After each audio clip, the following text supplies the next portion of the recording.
Hello, welcome to our December 20th, 2024 Club Cubase live stream. My name is Greg Undo, and I'm the host of the live stream today.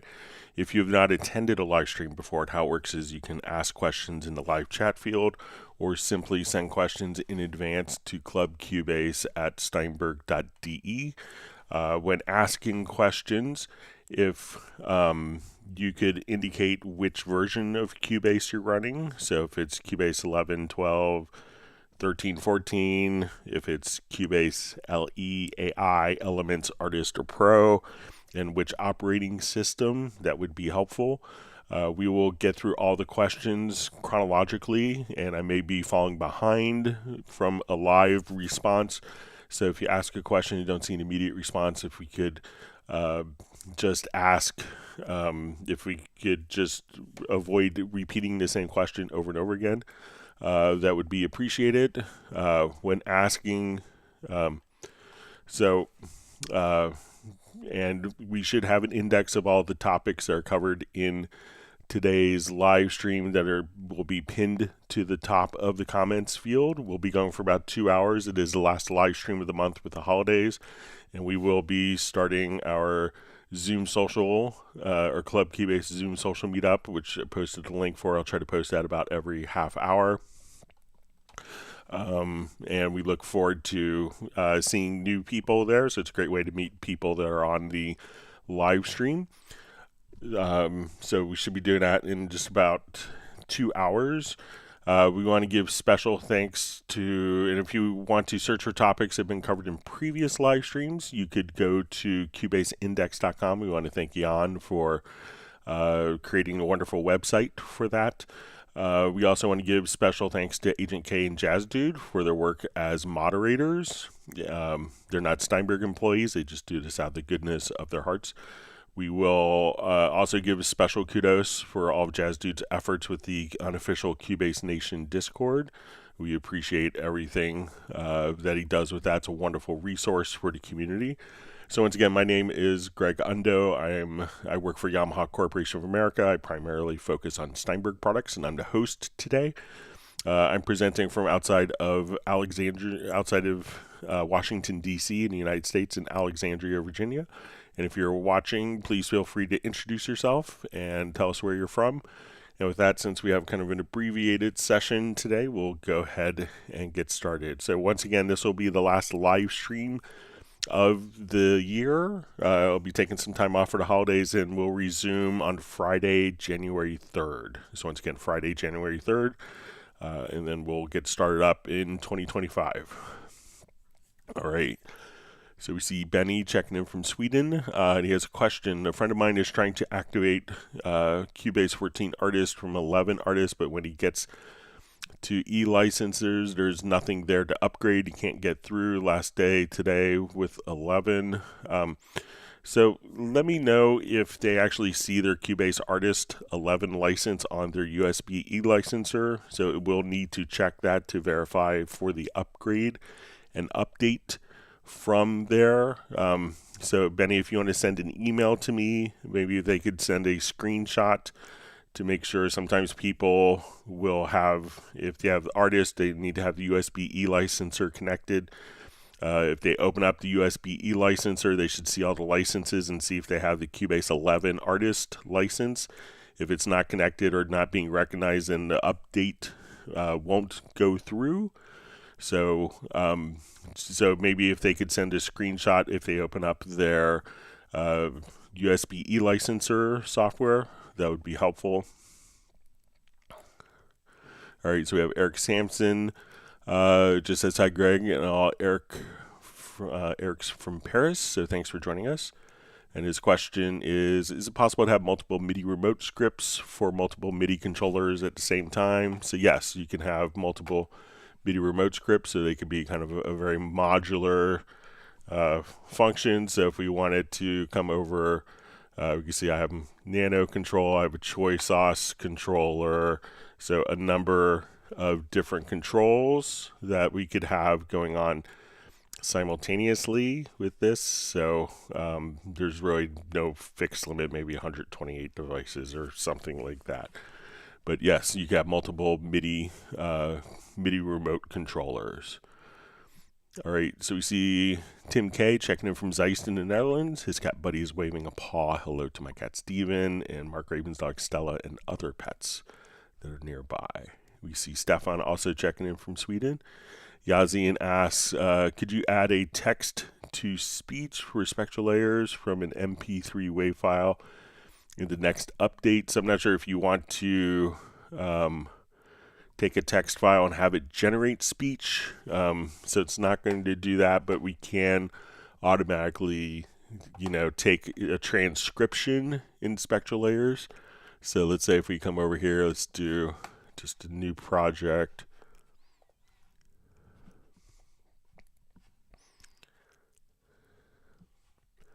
Now let's import a quick audio file.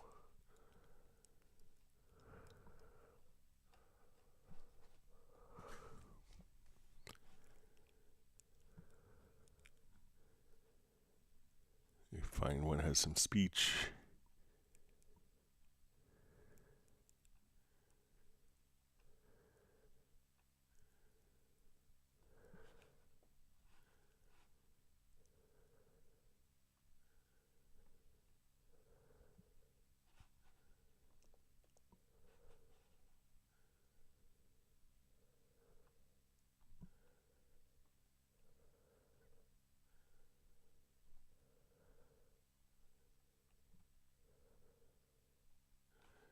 Okay, so let's say we have a little bit of dialogue here. So as we play it, Many words can be written with a small set of letters. So if we want to take this, we could go into, I'm going to select the track. We will go over here to extensions.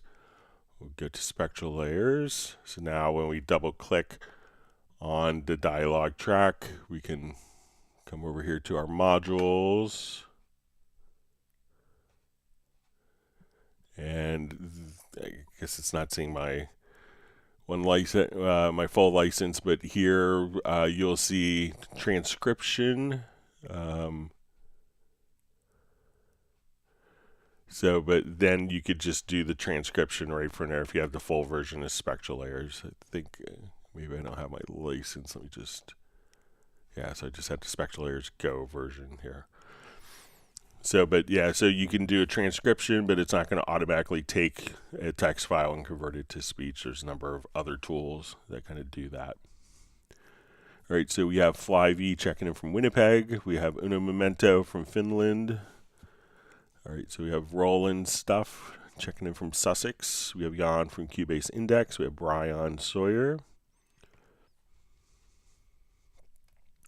All right, so we have Piss Information, says, hi Greg, last stream I got my question answered very nicely and it was greatly helpful. If I may ask questions again here. So you can ask as many questions as you want. We have Diamond District Studios tuning in from Cape Town, South Africa. You know, Cornell checking in from Netherlands.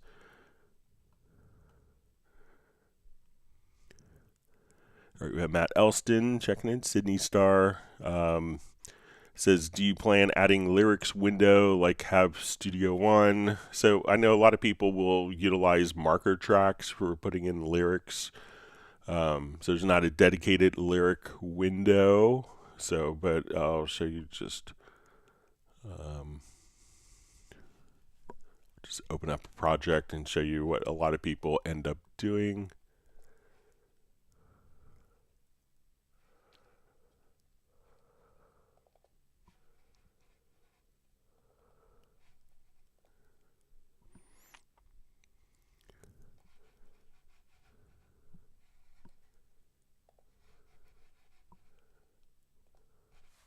Okay, so when we come over here, like we could add, I have just lyrics on a marker track.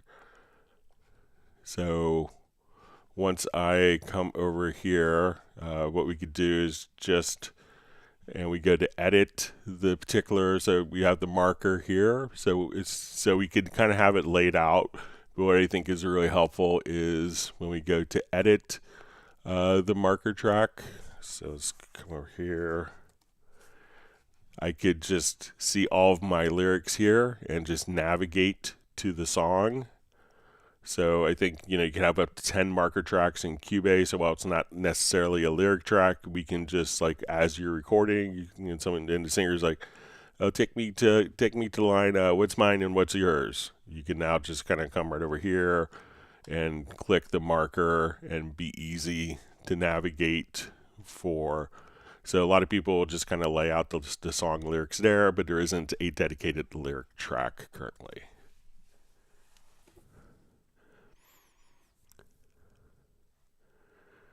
All right, wonderful to see Jazz Dude on. All right, and Jahian L. Price sending season's greetings from Granada Hills, California.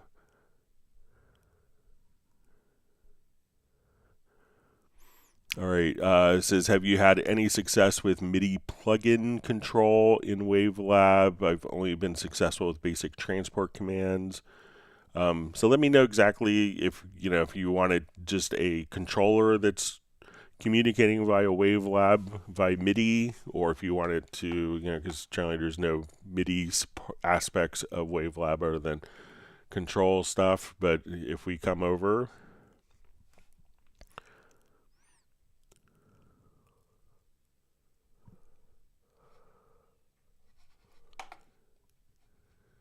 and I'll just open up this particular project here.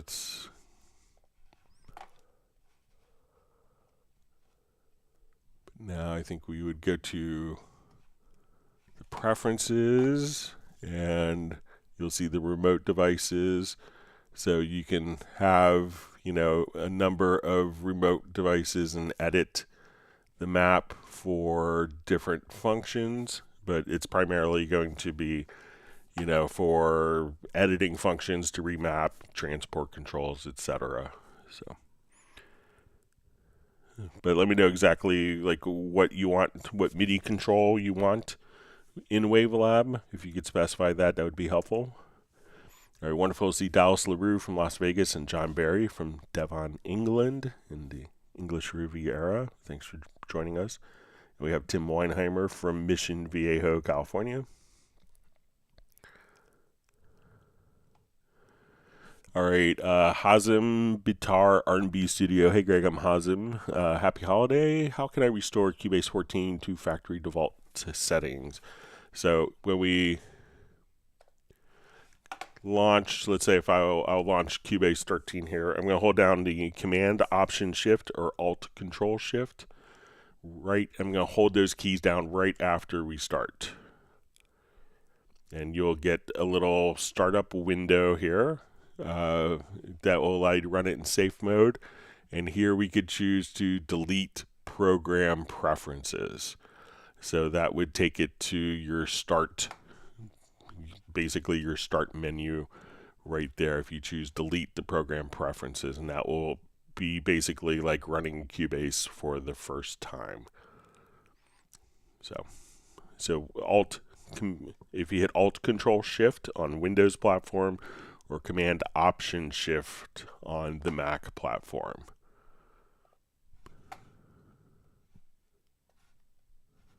Then you'll get that safe startup window.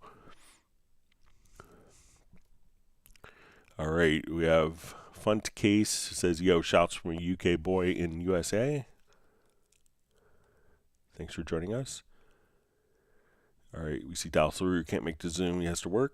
All right, wonderful to see Randy from ProWash DFW on. Hope you're recovering well.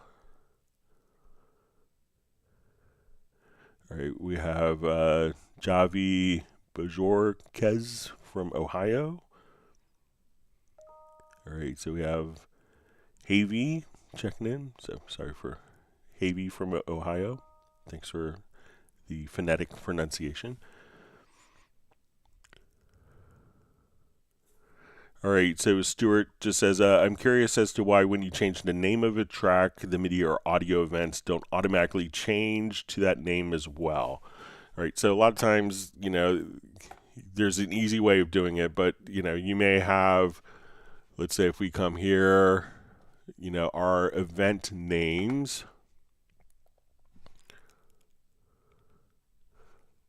Just go to a different project here quickly. like the event names. Let's say if I copied this multiple times here, and we say,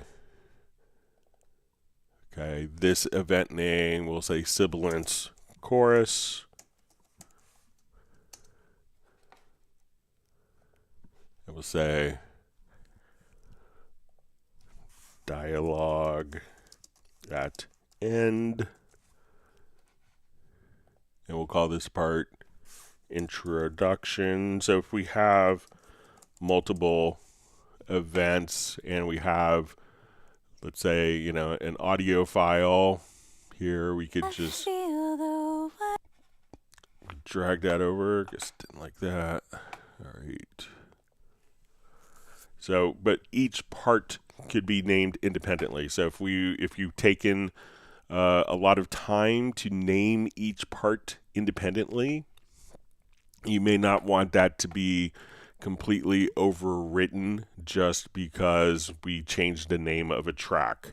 So that's why we kind of go through a safety process, because if you've meticulously named 1,000 different events on a particular track, you may not want to have the names of all of those. So what you could do is just come over, and as you type in, we'll say December 20th. Now when I hold down the control or command key and I hit enter before we do the naming, all of these events will be named. So, but if someone has gone through meticulously and named hundreds of events, so that it works within their particular project, or named events, adding verse, chorus, just naming the track here by default, I don't think should rename all of the events, but if you wanted to, you can hold down the modifier key to do that.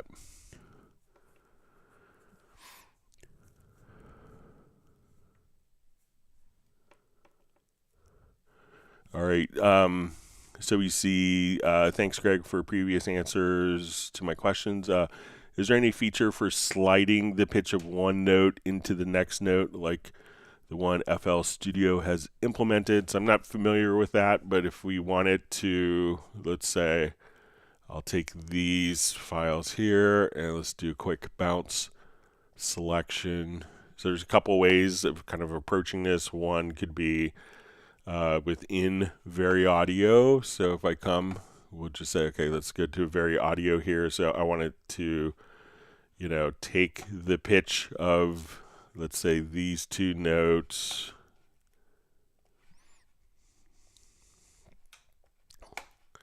And let me just make an edit here between, let's say, these two notes.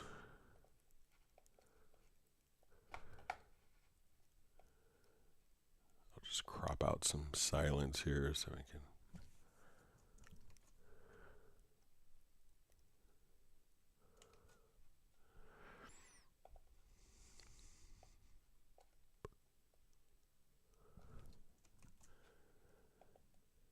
Okay, so let me just.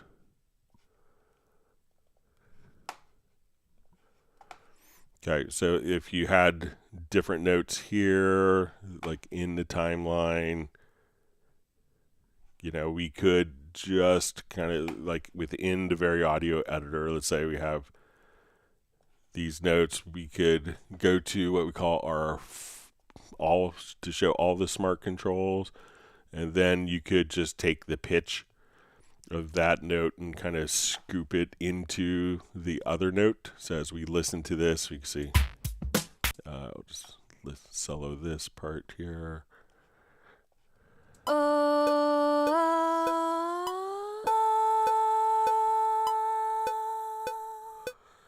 And let's say, okay, I want to extend this part out, or this part earlier, and then we could, just come over here to the pitch and kind of draw it down if needed.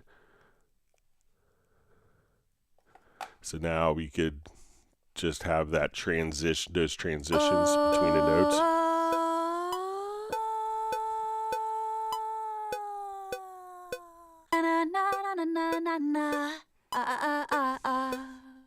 So you could do stuff like that. Now you could also, if we don't like that type of control, what we could do is if we have like these particular files, we could go to a sampler track and I could drag this file in, and I'm going to put it in audio warp, and as I would play, I can just grab my pitch bend wheel.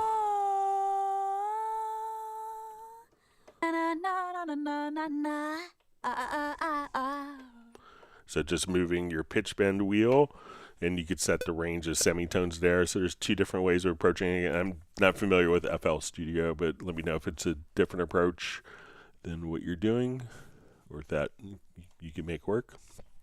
All right, John Costigan is checking in from a snowy Wisconsin.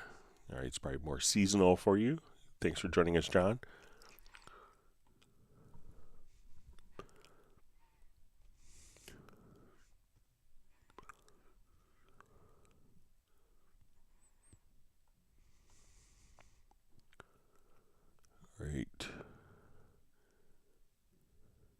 All right, so I see Benny has sent some mail, so I'll take a look at that right after.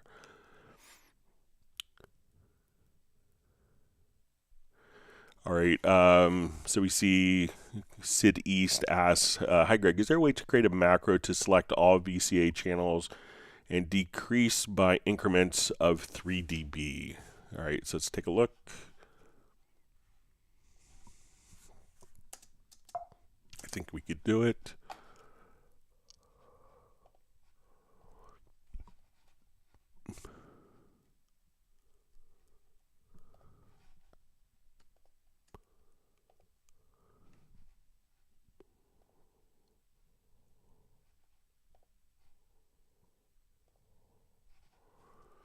All right, so let's say we have these tracks assigned to VCA fader, these 4 tracks assigned to VCA fader.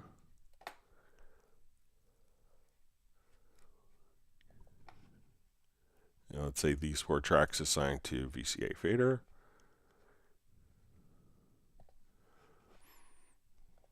Okay, we'll go to our mix console. So let's say we have this, and let me just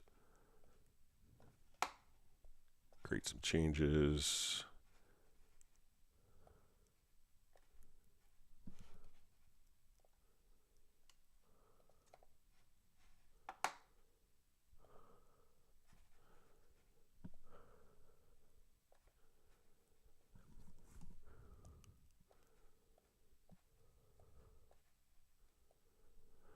Okay, so let's say we'll create a project logical editor to start with. So we'll come up to project menu, to our project logical editor, and we're going to come over here and we're going to select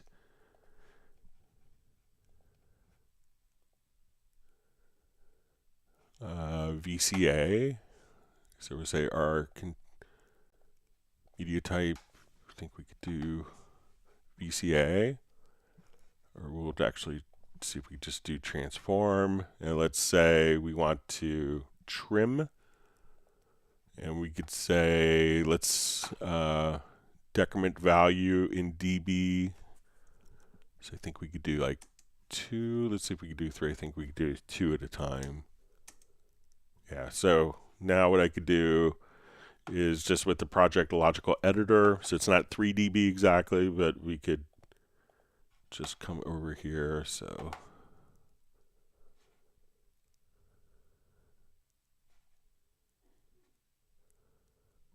all right, so let's see if we come over here. Let's select our VCA tracks.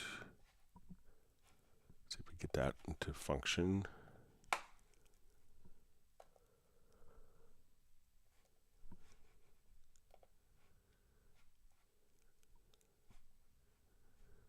All right, I'll just remove this one since we don't have anything going to it. Okay, so now we've selected the VCAs. Okay, so I have this track selected, so we can now select the VCAs, and let's see if we can now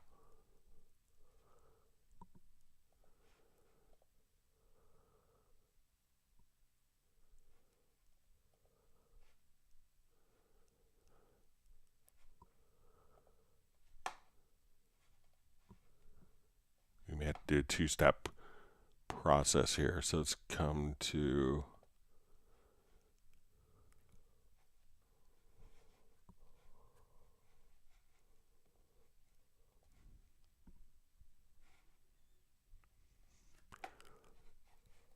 all right, so we're going to see if we can just transform.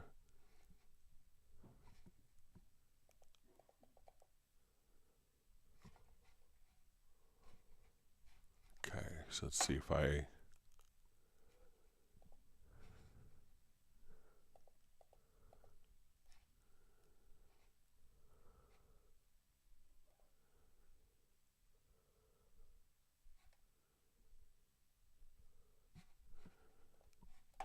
okay, let me try another approach here. So let's say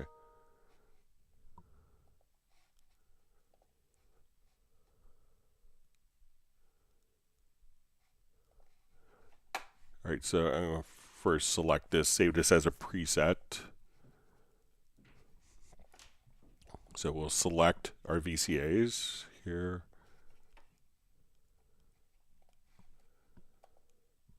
Okay, so let's save this as a preset.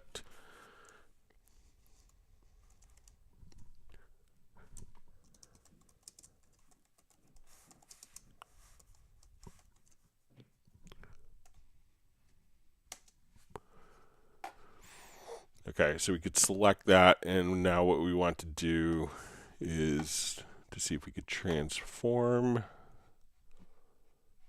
Media type is equal to automation, and let's say that the parent object is selected.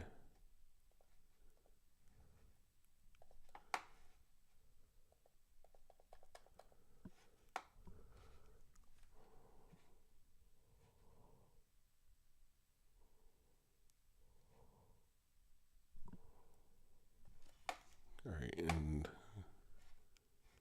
I'm going to just make sure that we have automation that's written on these.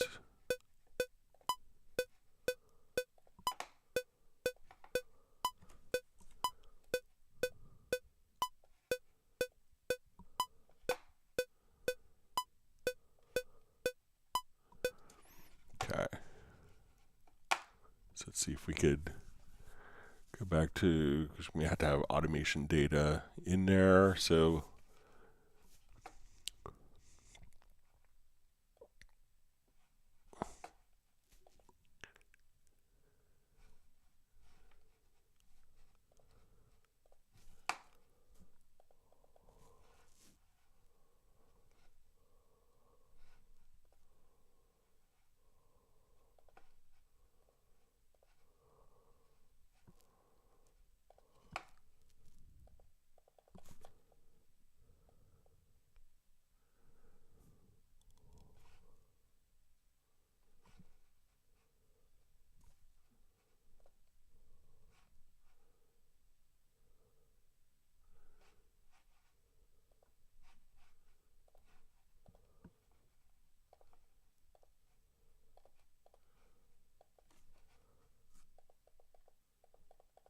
okay.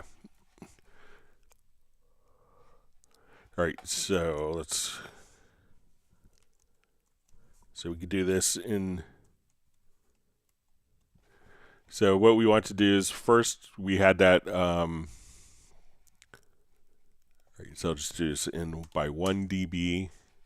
Okay, so the first thing is we had. I'm going to save this as preset.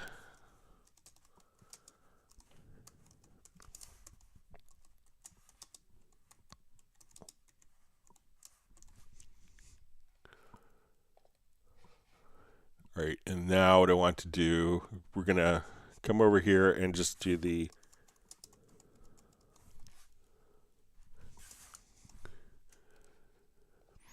so our precondition is that we're going to select our VCAs, and then we're going to take, we're going to say the parent object is selected, and we're going to trim by 1 dB at a time. So we can see that I have all my VCAs aren't currently selected. So now we could just come right over there and do that. So we want to have the first project logical editor that says select VCAs. And I'm just going to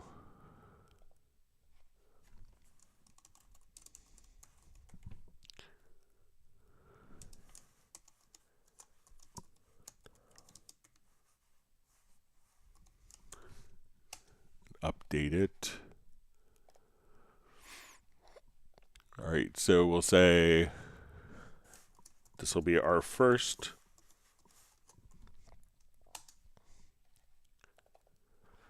So we're going to select VCAs to start with. And now what I'm going to do is put that as a pre, like before we do the next step, and that will be that we're going to say property is set to parent object is selected, and then we say trim, and we can say decrement or increment by 1 dB. So I have this channel selected, so now I can take all the VCAs and click here and adjust them by 1 dB up or 1 dB down. And if I just choose to increment as opposed to decrement, we could go up, and we could assign keyboard shortcuts that or MIDI remote scripts that would just trigger these different conditions. So you could have a keyboard shortcut to do that, or a MIDI remote device.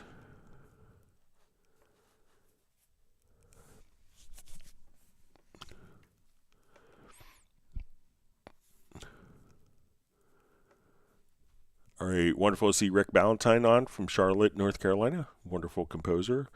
I ask, hi Greg, any known issues with Cubase 14 and Windows 11 version 2.4H2? So I haven't personally done it, but I think a lot of people have been very successful with it. You know, there could be some hardware conditions, hardware devices that may not be working with it, but I think Cubase is fine with that. But maybe other people that have had experience with Windows 11 could chime in if they've had any issues with it. You see Bratman Studio wishing everyone a happy holiday season.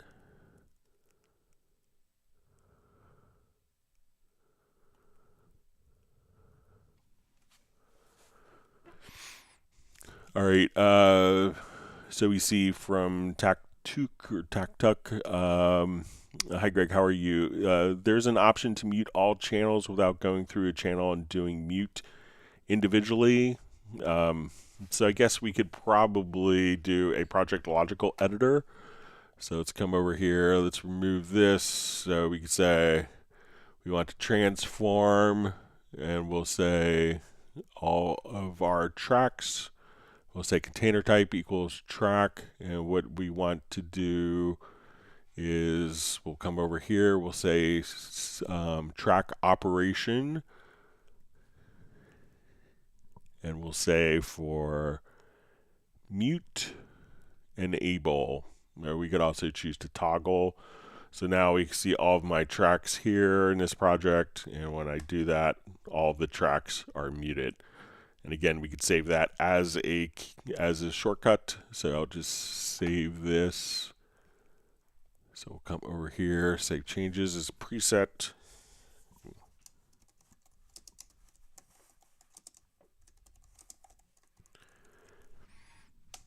And if we wanted to quickly use kind of the same function to mute and unmute all the tracks, you know, we could just come over here. We could select all the tracks, and you could just choose to toggle the status. So you could do it with Project Logical Editor. Let me know if that's helpful. All right, wonderful to see Pertti Komenen and Hamo 1974, both from Finland. Okay, so we see Stuart just says, okay, that's super helpful, thank you.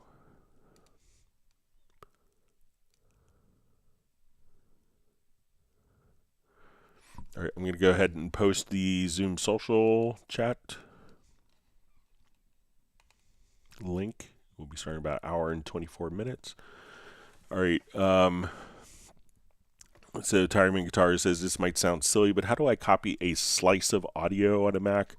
In Windows, it used to be Control, and then you could drag a copy. What is that shortcut? All right, so let's take a look.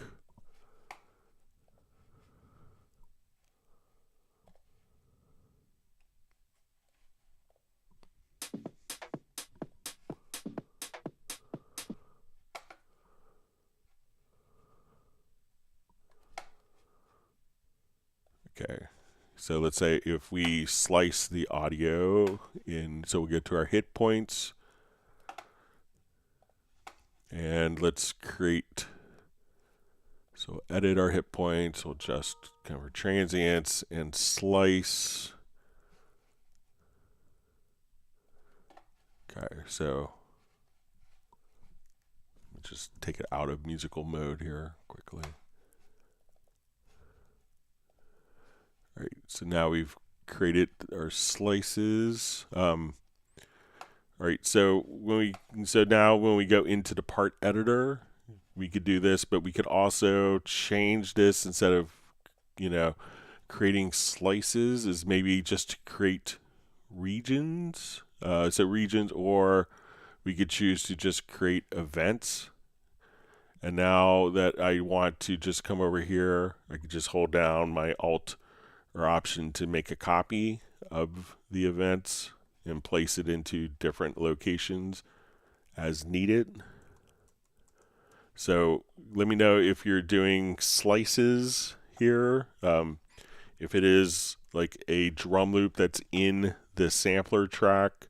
So let's say if I wanted to just, but if you're doing the slices here, it's not necessarily, let's say, it's, you would need to, how I would do it is just to, from within the sample editor, get hit points, and you'll see the little create box here. And then if you just create, either regions or events, and now that it's events, they're all kind of sliced based upon the hit points.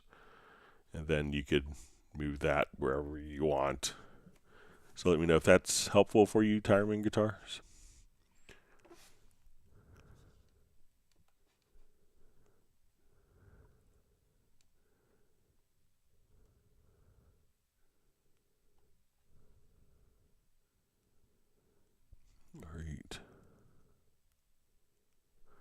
All right, so we see PIS information, just says, thanks for sliding notes. It's exactly what I was looking for. Well, good, glad that was helpful.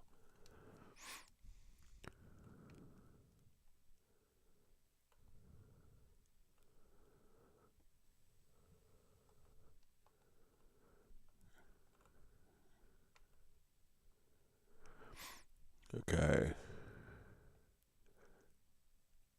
All right, so we have Recyclops signing in from Finland. Almost forgot about the live stream with the Christmas hustle. So.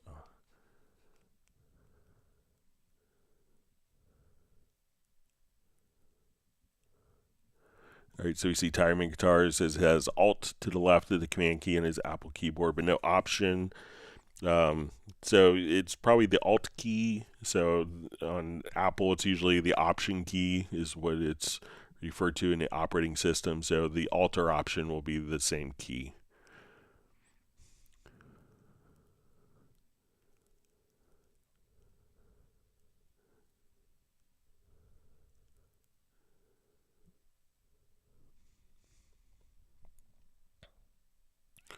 All right, so we have Stephen Kane says, hi there, new to Cubase from Logic so far. I'm glad I made the move. Happy holidays. Well, thank you for joining us on the live stream. We're happy to have you as part of the Steinberg family. All right, so we have Rob checking in from Tarpon Springs, Florida, wishing everyone a great holiday season.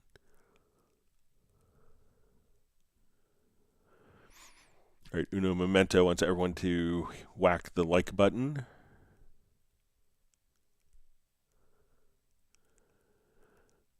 All right, so we see, hello, is it possible not to have a fader jump? up or down when you click under or above.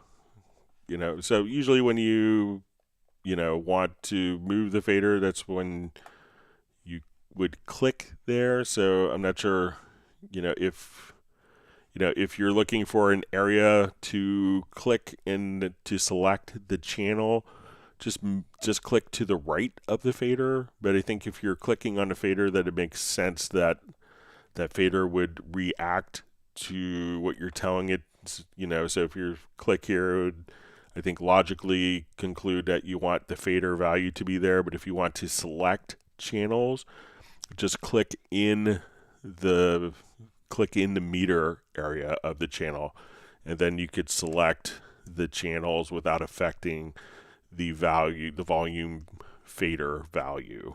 So let me know if that's helpful.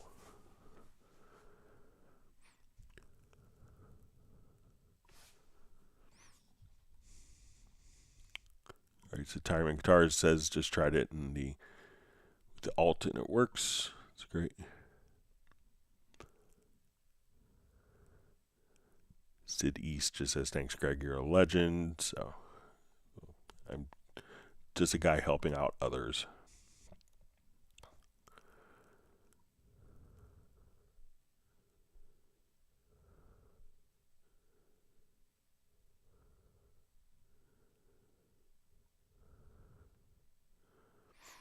All right.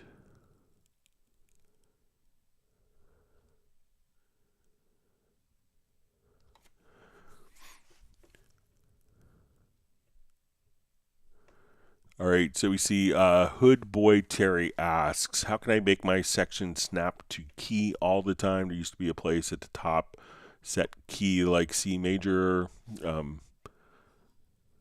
So when we're dealing, let's say if we have a MIDI event, so let me add an instrument track here quickly.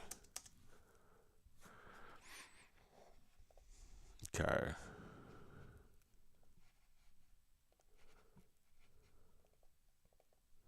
So when we're in the MIDI editor, where this is often kind of like most important, we can come over and just say, okay, we're in the MIDI editor. I see, I'll just make it full screen so we can see. But if we go to the scale assistant, so we could just say, okay, let's go to our scale assistant, and now we could have notes. If I choose my key, let's say D major, and then let's say I want to snap my lie, we could come over here. So let's say I paint in a bunch of notes that are out of key for D major. When we do our editing, we could just come over here and say snap the pitch editing. So now I can't draw in like a C natural or B flat. It's automatically going to snap to the particular to notes that are within the key. And if we only want to see notes that are in the key, what we could do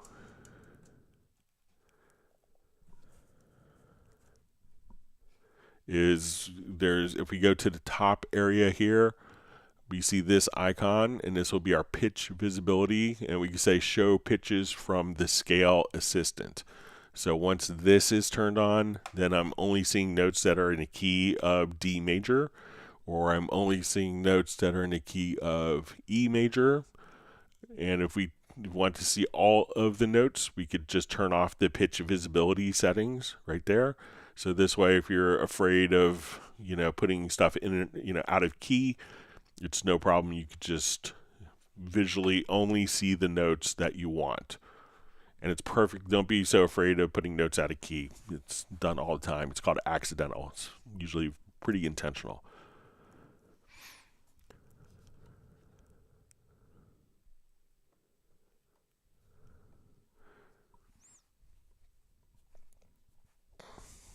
All right, Michael Graybill's question is from Dallas area. Is there a way to set the CC controller lane default behavior to ramp instead of jump? I'm always having to toggle that setting during edits. Let's take a look to see. So I'm not sure if you're starting with a template. Let's say if we do new project here.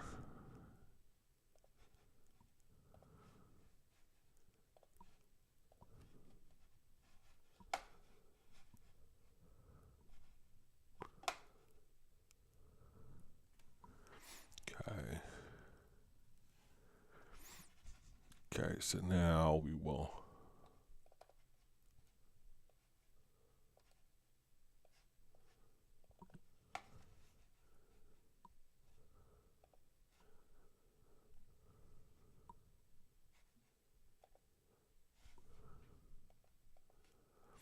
Okay, so we have that set to ramp currently.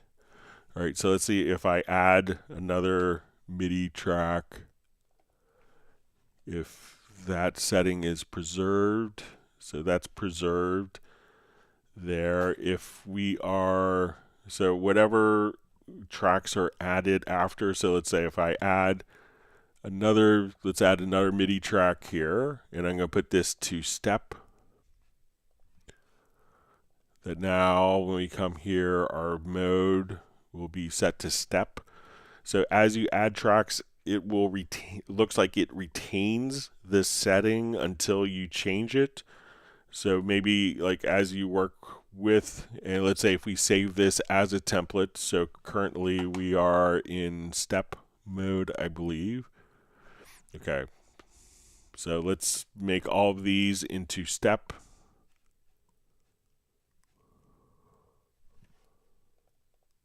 Or it looks like we'll just switch them all. All right. And let me just see if there's a keyboard shortcut for this to toggle. So it looks like it's kind of the state. Let me just look into key commands and see if there's a keyboard shortcut.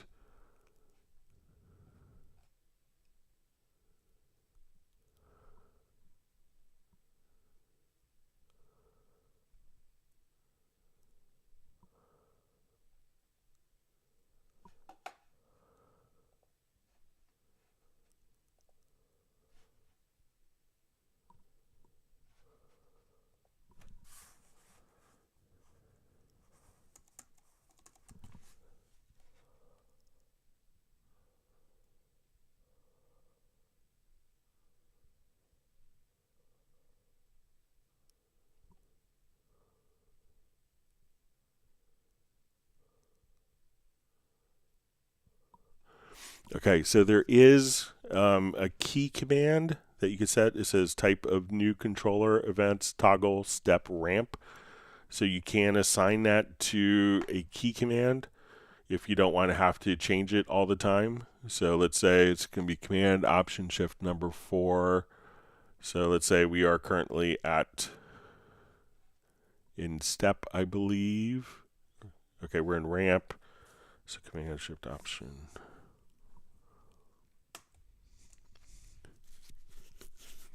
All right, so and we can see this message that when I toggle that, we could go between ramp and step every time I toggle that particular setting right there, so you can see exactly which one you're in. So you could assign that to a MIDI remote device or to a keyboard shortcut. And again, that function, we will see it under key commands, type of new controller events, toggle step/ramp. And that will be under, I think, maybe MIDI editing, under MIDI section. So try using that keyboard shortcut and see if that helps. All right, Tiring Guitars, wishing you a happy Christmas. Thank you very much.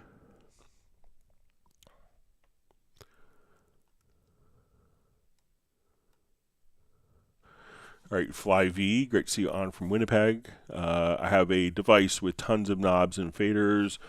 One side is all set, but what's helpful that I can set some of these to other than quick controls.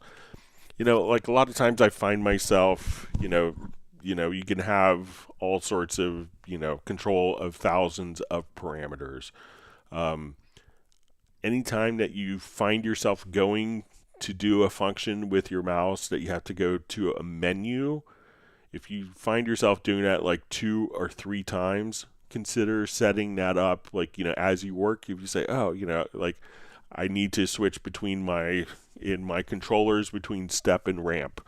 So I want to use this device I want to use this knob to do this. So like I would kind of organically as you're working, because I could have functions that are meaningful and significant and relevant to me that may not be applicable to your workflows.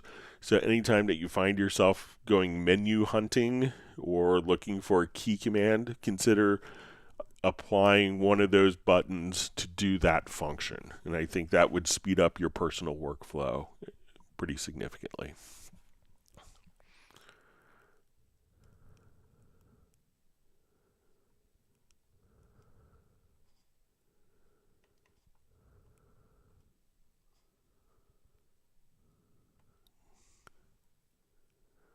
All right. Sorry, my chat field just jumped. Let me find my spot.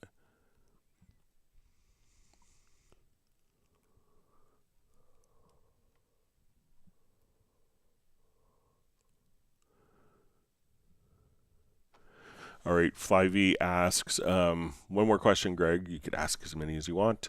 What's the difference between link and Q-link? All right, so we could think of Q-link as being just like quick link. So let's say if I have a number of audio tracks, and let's say these are all drums.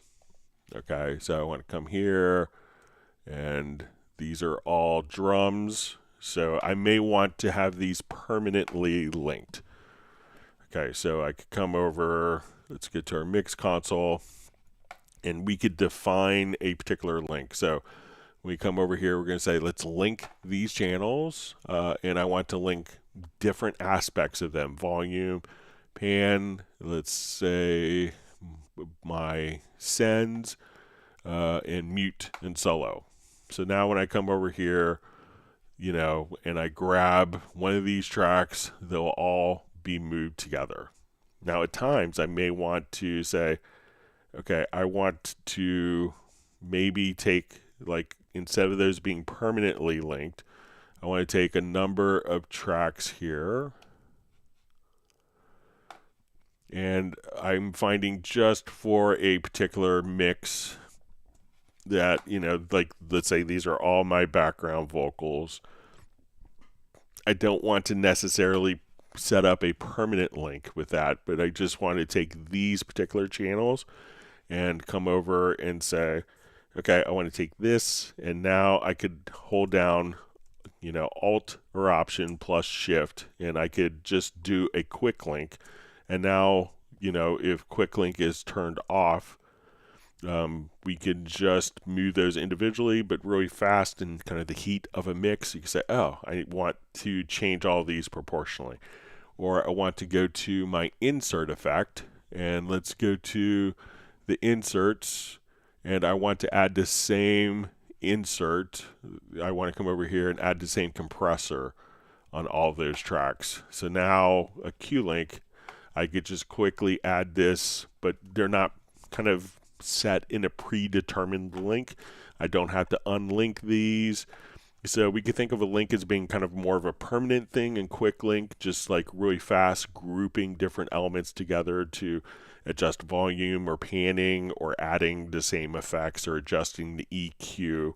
So since these are selected, if I hold down my Alt or Option, I go into the EQ, make an adjustment, that's automatically been applied. Now I don't want these to be linked anymore. I just let go of my Alt Option plus Shift, and now they're completely independent of each other. So it allows you to kind of get the benefits of linking without making a commitment to having those tracks linked and then having to unlink and link and unlink.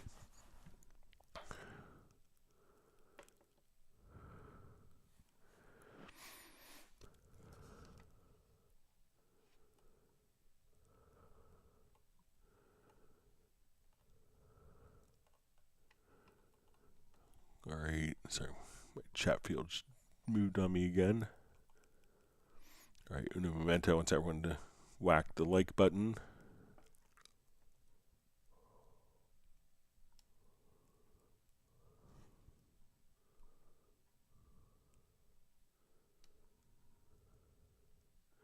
All right, so Yazian is asking, inspect elements in Cubase similar to Chrome or modulator script. So I'm not familiar with like the inspect elements in Chrome, but maybe if you could indicate what you want to see or accomplish, I might be able to help you.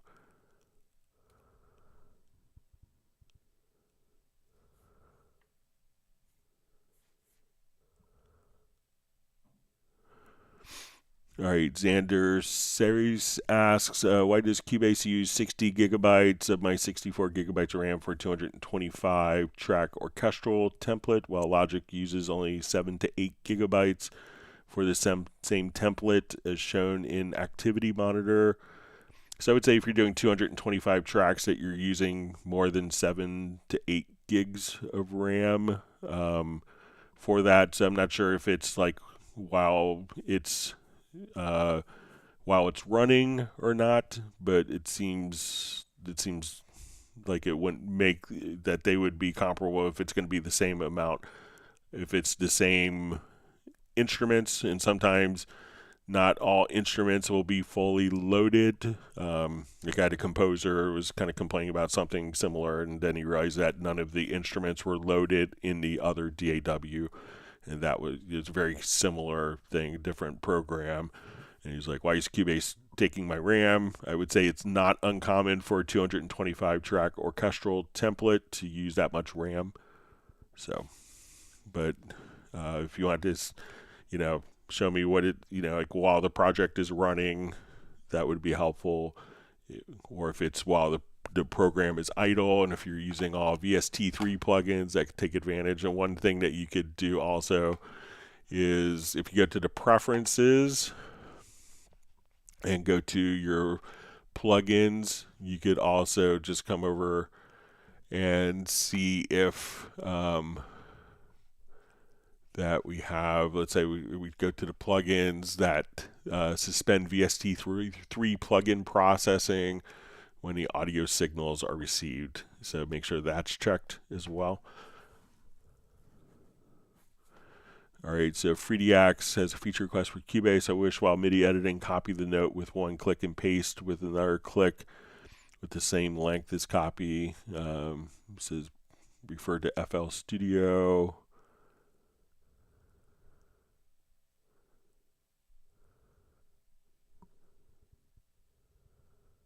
Okay, maybe if you want to send me just a quick video example of that so I could get a sense. I don't have a FL Studio license. But let's say if I'm here and I have, let's say, a whole note. All right, so let's say I copy that note and paste it there. So I have that note selected so that it pastes it to the same kind of rhythmic value. So, you could, so like as we do this, but if you want to send me, and it could be, let's also just check one little editing preference here under transports. Let's see if we have. So if we copy and paste, and so it looks like it's doing the same thing. But if you want to send me a video, I could maybe try to replicate the behavior, but I'm not familiar with FL Studio.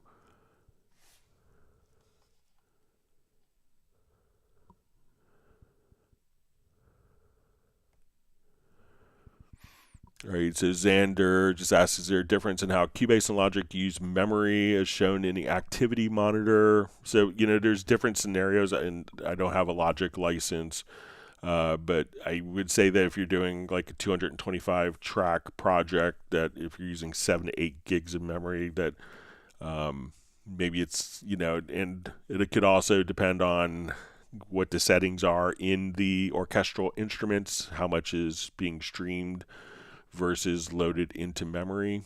But I would think it would be pretty similar. I know most people have come to Cubase to get better performance than Logic, as you can see in lots of videos. So Jersey Boy says I have Cubase AI because of hardware. Let me just find. Sorry,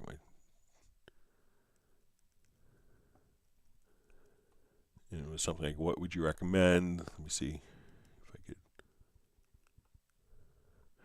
could. So it says, what would you recommend? So, if the AI version of Cubase, while it is a subset of features of the full version, still does a tremendous amount.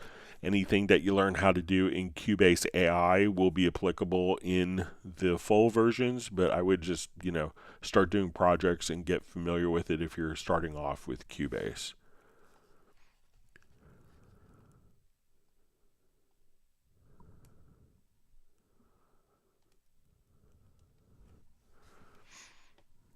All right, so Benny says, trying to get a shortcut to activate edit VariAudio, but can't find one in the key commands. All right, so let's take a look.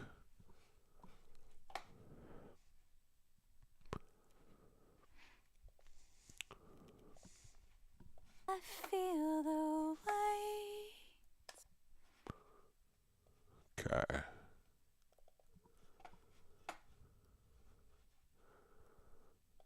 So we'll come over here, we'll just look.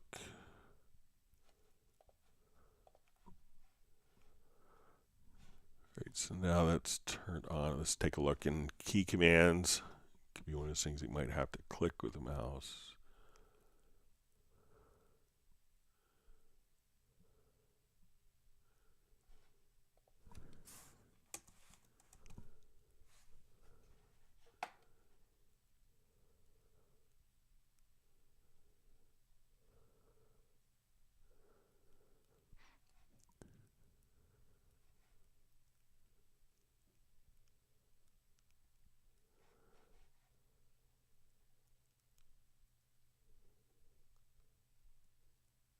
All right, let's see if the bypass VariAudio.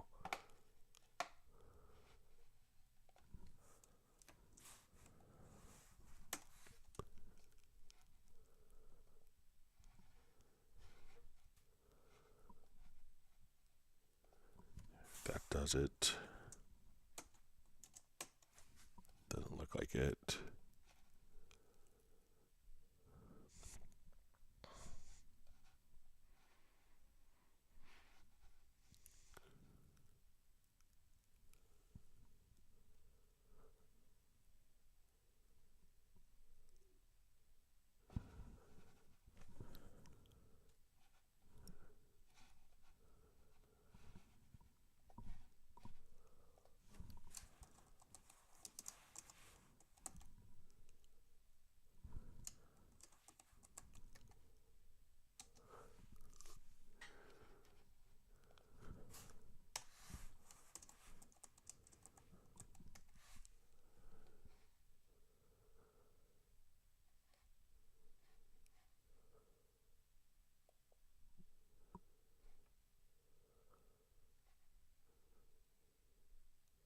All right, just seeing if we.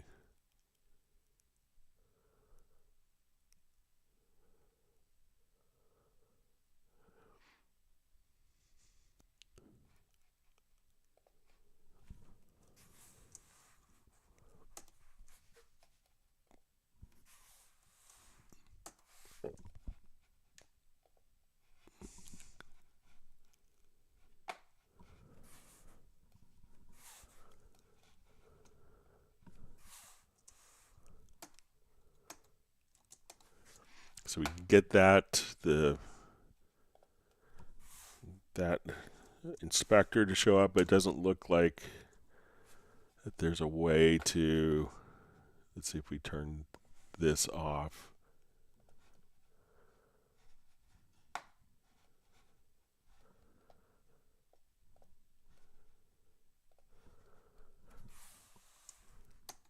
Okay, so it looks like if you use the key command here for VariAudio tool. So right now this isn't a switch, it's going to be turned off. Okay, so try VariAudio tool, so when I do the keyboard shortcut for that it turns it on when it's off. So again, try key commands to VariAudio tool and see if that does it for you.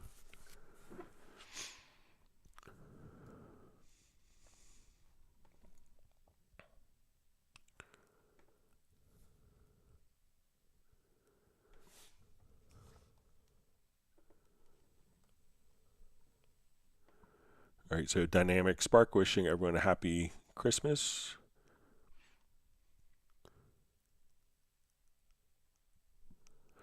All right, Anthony Clark just says, hey all, hi Greg, is delay compensation on buses disabled by default? How to fix delay on a bus caused by plugins manually? So it's automatically compensated for. So let's come over here, we'll just do a quick test to show it.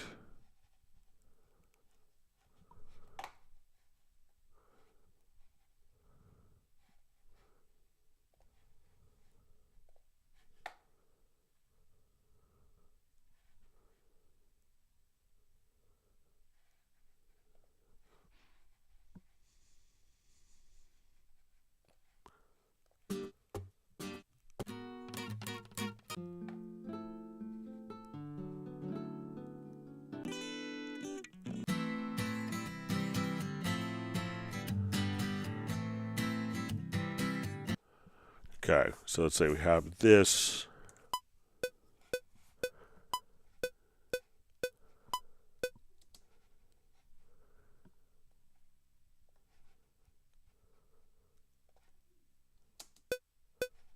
I'll just add it to new audio track.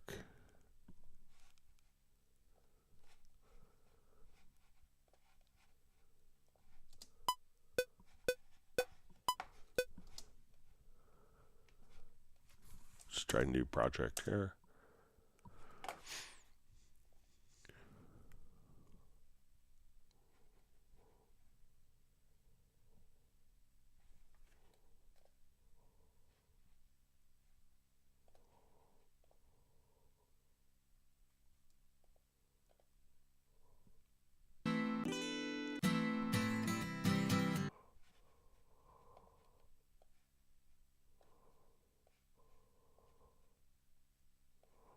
Okay, so we have, just check.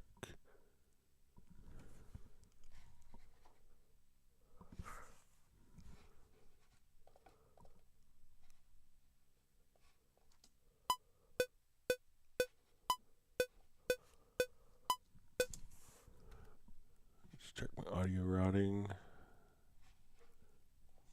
Make sure this is going out.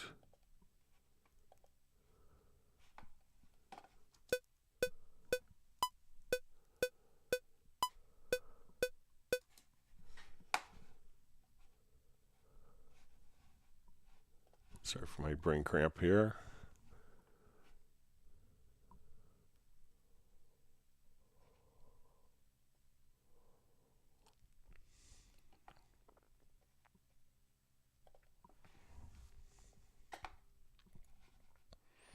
Okay.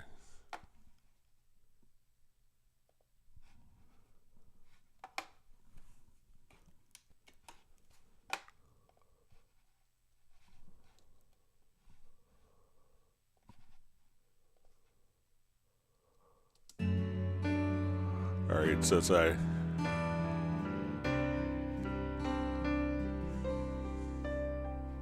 You stare at the ground, not a sound. Tell me why. all right, so I want to we'll duplicate this track.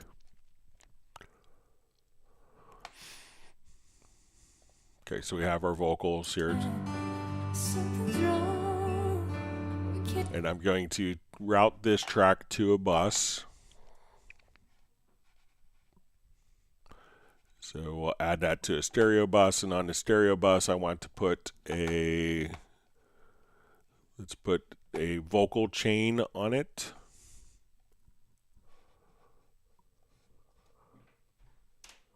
So this plugin has 210 milliseconds or 230 milliseconds of latency.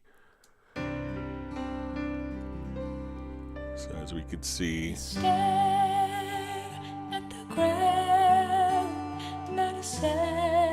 I'll take the delays off here.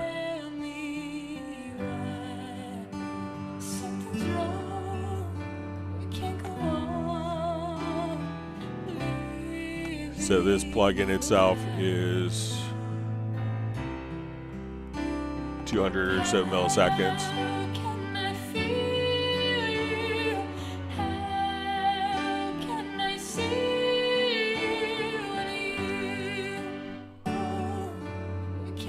So you can hear how that's not being shifted. Now, if you're doing it in real time, nothing can compensate for latency in real time. But once it's in the track, you can play back without any issues.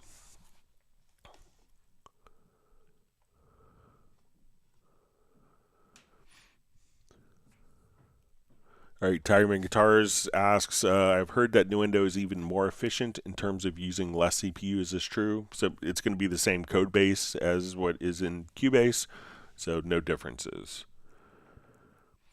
All right, Dynamic Spark. How many samples is Cubase able to convert at the same time? So you could select any number of samples that you have space for in your hard disk, and then be able to do your conversions. There's no real limit other than the storage on your computer. All right, wonderful to see Ace Amadeus back. It's been a while.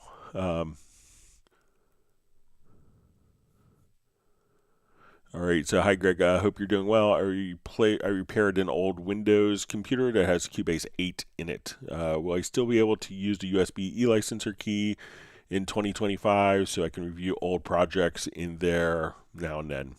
So yes, you just can't activate a new license or update from an e-licenser to the Steinberg licensing. But your license that's on your USB e-licenser will still work until the USB e-licenser dies, which could be 25 years. I've had some e-licensers, they're still going strong. So yeah, no problem.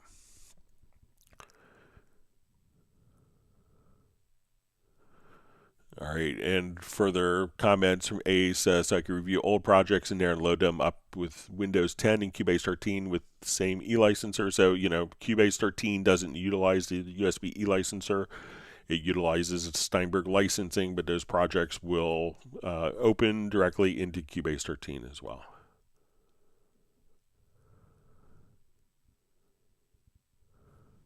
All right, we see Cornell kind of reiterating the same points, or I'm reiterating the points that Cornell made. All right, wonderful to see George from Germany on.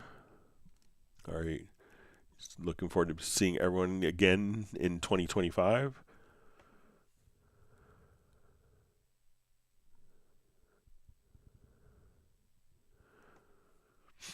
All right, so John Patterson Music asks, hi Greg, when quantizing shuffle beats, is there a way to audition the changes in real time? I'd like to hear the changes in field before actually setting it to the track. So if let's say we have just a quick pattern here. So there's a couple of different ways of doing this. So let's say we'll go to a new project.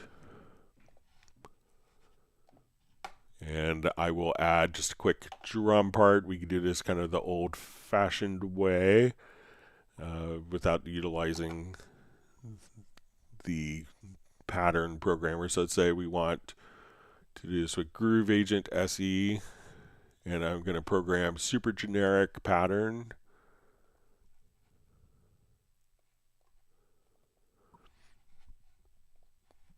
All right, so I'm going to load a kit with patterns here.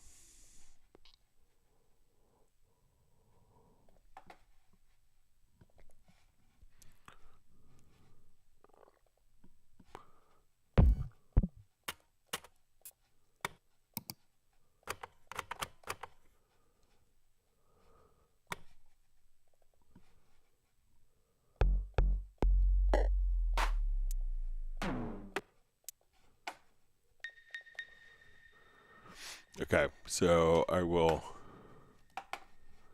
just come over here. I will load up the drum map for this.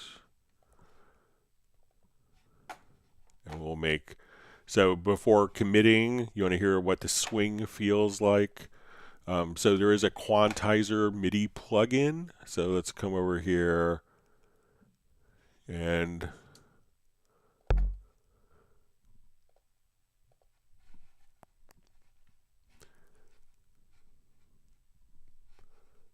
just set my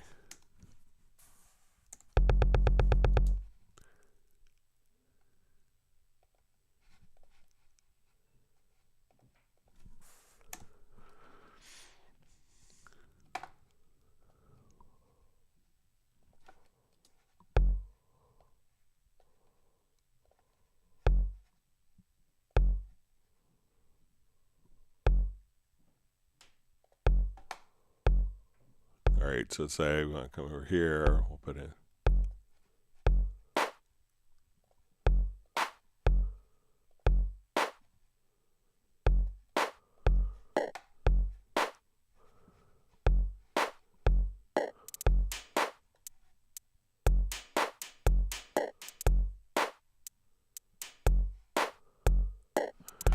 Okay, so let's say I have this pattern and I want to audition.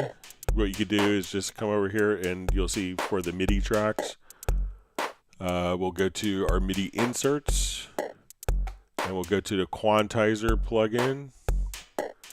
So as soon as we kind of come over here, we can say, okay, let's adjust our swing. And this is just kind of playing back. And we'll say, let's just do maybe eighth note swing.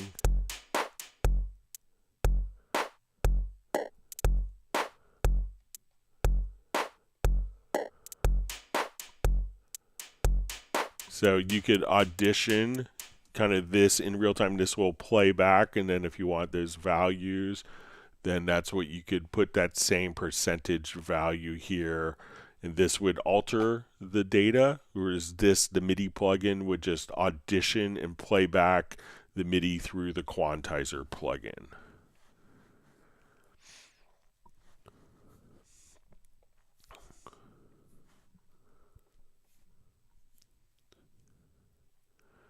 Okay.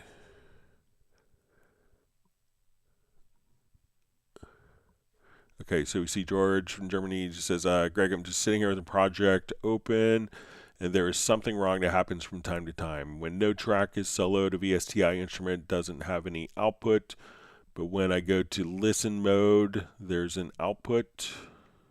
Okay, so let's say if we have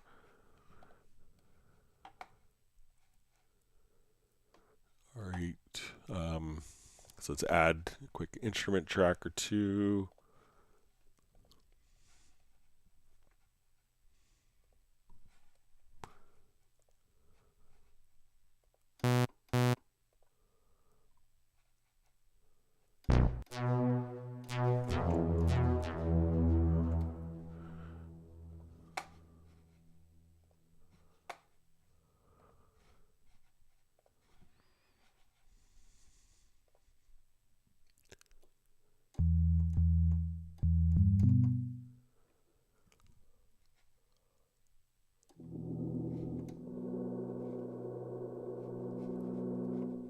Okay, so let's say we have a couple of instrument tracks open here. So we have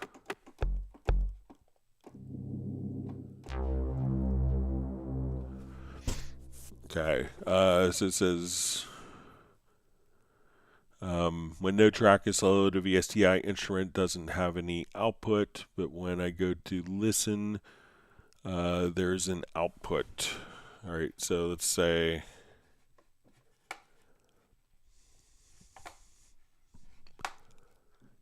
come over here. So maybe it's the routing. So let's say if this is being, if I have a secondary audio connection here. So let's say I have a second output. So I'm going to route this output to mics. So let's just come over here to the routing, and I'll just route these to a different output port. So maybe when the instruments are added, it was sent to different output ports. Let's say now I don't hear anything. Now when I go to the listen bus, this may activate it in the control room. So let's say I'm here, and then so check to make sure that the routing for the virtual instrument is going to a destination that's routed. But when you go to the listen bus sends it directly to the control room.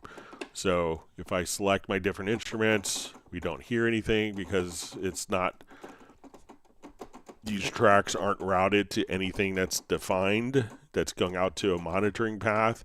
But when we click on the listen bus here, then I could hear it. So we'll just click on the listen bus. Then it's heard. So check the output routing, and that could explain what's going on with your setup.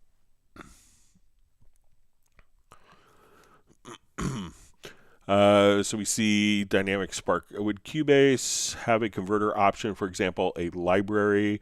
I did it manually for a few hundred samples, but some are long, some are short. So the longest decided length of tail. So let me know how, and this from Dynamic Spark, let me know how you want it converted. Like if we have a whole bunch of, so if you're converting sample rate, or if you're converting, like to different formats. But let's say if I come here and we have a bunch of one-shot samples,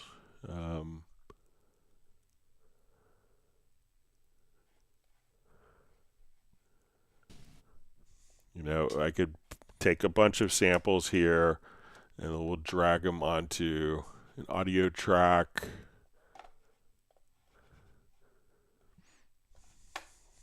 And let's set a spacer between the events. So I'll come over here, let's get to edit, to functions, and let me select them. And we'll set like a 1 second, 2 second space between each of those. So if you want to convert these, you could select these, and if you go into the pool window, you could choose to convert these samples to different formats if you want it. So you have a convert files option. If you did processing on them, you could, so let's say if I come and did processing, like a direct offline processing, and I added, let's say, a reverb or something like that, we could adjust the tail size. So let's say, okay, let's put just a RoomWorks reverb, and we'll add to the tail here, so that when we do that, we could increase the size that's rendered. But if you give some more information, that would be helpful.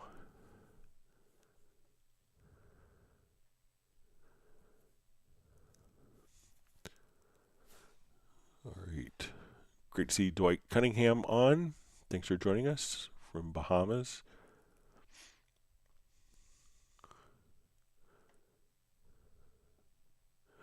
All right, so we see from NutriRush, hi Greg, I can't record from my MacBook internal mic even if I set up the input to built-in.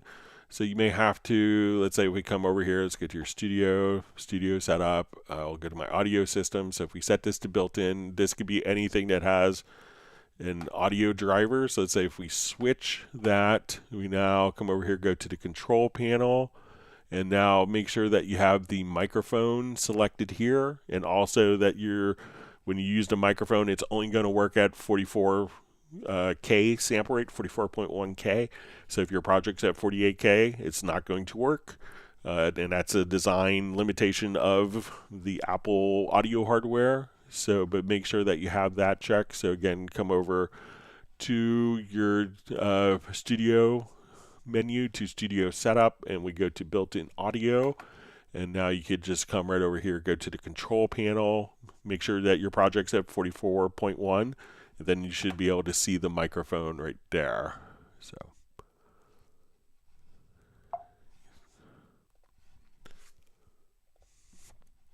All right, I'll switch it back to audio interface that everyone can hear.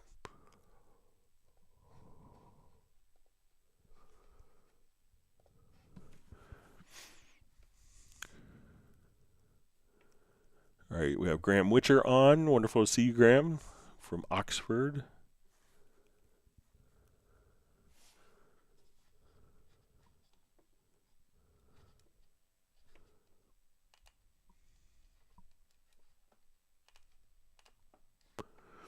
Okay. Timing Guitars wondering if everyone's having a problem with latency on Apple Silicon.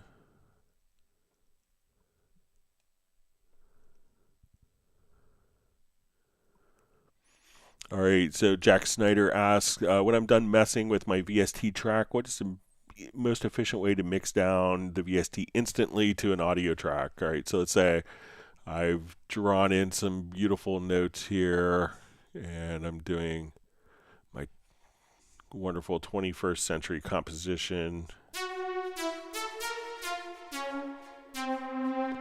All right, so what I would do, the fastest way would be just to come over here and go to edit, and if you go to your render in place, you could do your settings here for different processing.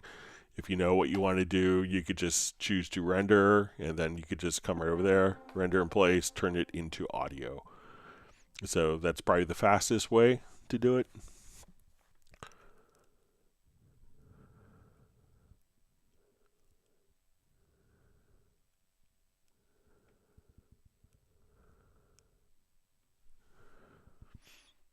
All right. Reading through comments, we see Constantine checking in from Wales. Thanks for joining us.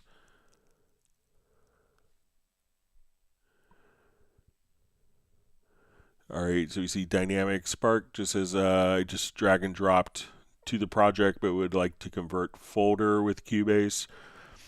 So if, when you're doing processing in Cubase, Cubase is going to do all the processing for elements that are in the current project window. So if you wanted to do more kind of batch processing of stuff that's not currently loaded, like I need to take all these folders and output it to 5 different audio formats, each with 4 different sample rates and different bit depths, then Wavelab has tools for that. But generally, the audio editing that Cubase is doing, the media has to be in the project window. That's how it's kind of designed. Or loaded into the project where it's referenced from the audio pool. So Michael Graybill says, thanks for your help, Greg. Key command for swapping between ramp and jump is a happy game changer for me. Should have looked for one sooner. There's always a command in Cubase. All right. And Jazz Dude pointed out something else to make sure on Mac OS with your microphone is just to make sure when you get to your system preferences, and generally if you're recording audio into your Mac, to make sure that when you go to your security and privacy, this is another thing to check. You want to check your microphone. So check your microphone and make sure that Cubase 14 is enabled here as well. So make sure that your Mac OS isn't blocking the microphone from Cubase accessing it.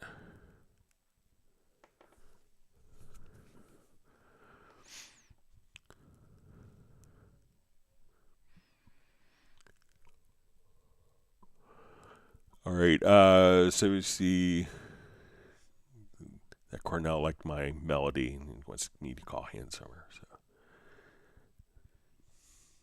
All right, so we see from Dynamic Spark, why is the MIDI white and not useful after rendering? So it's white because it's muted. So when you go to mute an event, we could see that, because you may not want the audio to play and the MIDI to play simultaneously where it's doubled up. and that's just one of the preferences. So if I wanted to come here to the render in place, so you may not hear it because it is, we chose for the source track to be muted when we did that. So you can mute the source track, or you could keep the source tracks unchanged, just options. So it's not that, you know, you can still edit the data. You may not hear it until you grab the mute tool and unmute the track. I'm going to paste the live stream link quickly. Again, we'll be starting about a half hour. So it's a great way to meet other people around the live streams. Have our little Club Cubase Christmas party here. All right, Jack Snyder says, "You just changed my life." All right, hope in a good way.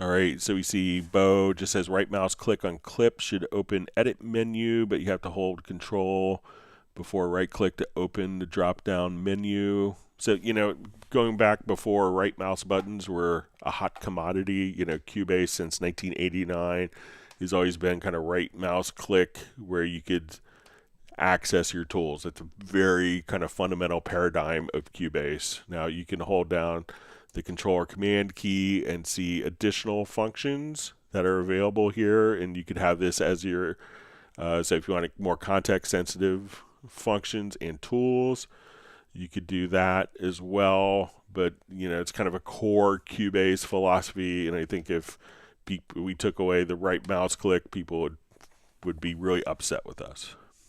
So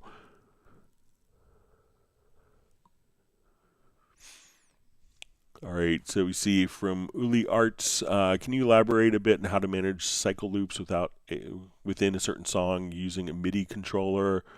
Use case, repeat a chorus several times using a controller.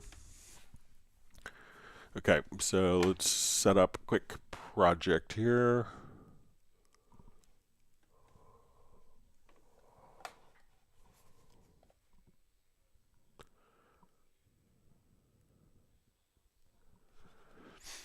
Okay, so I'll just do another one. I guess we could do this. All right, so let's go to a marker track here. I'm just going to create a new marker track quickly.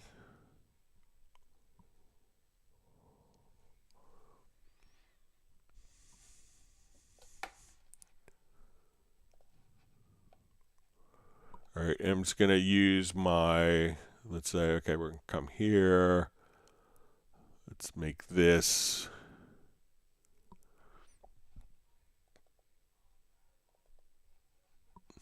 All right, I'm just going to add some cycle markers here between.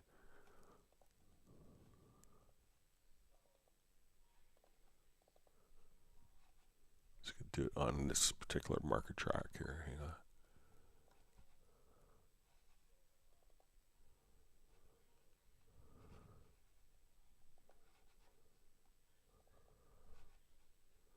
All right, so I'm adding some cycle markers here. And I had some markers just kind of between. There, let me just.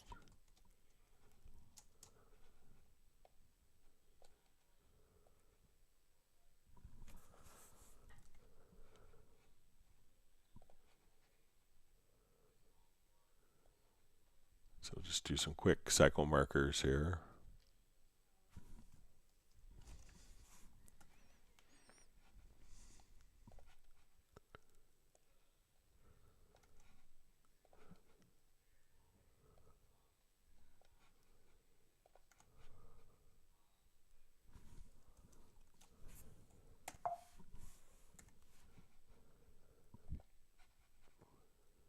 Okay, so now if we want to navigate markers, just plug my controller in here.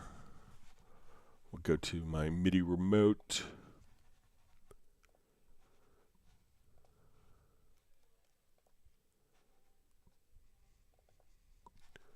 Then we could say, let's go to marker, to cycle marker. I think it's navigate. Just type in cycle marker.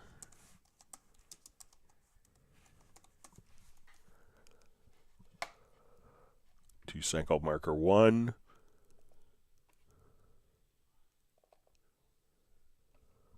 To cycle marker 2. Cycle marker 3.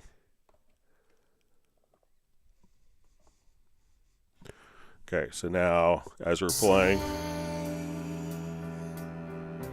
You wished it all away, and I'm left here that we could just for navigate. 1,000 years and a day. Not sure how this.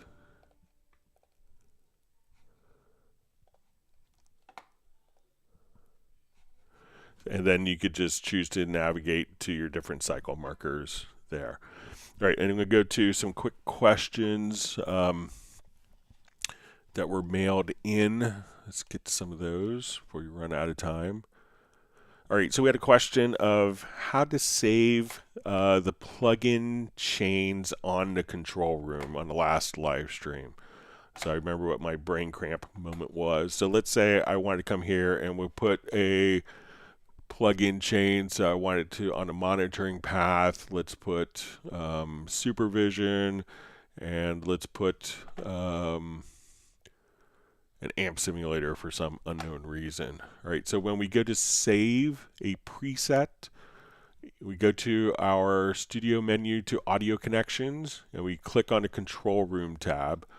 What we could do now is we could save this as a preset. So we'll come over here, save preset, and we'll say December 20th 1. Okay, and let's say I want to only have one plugin. So again, go to your audio connections, go to the control room. We'll save this as a preset.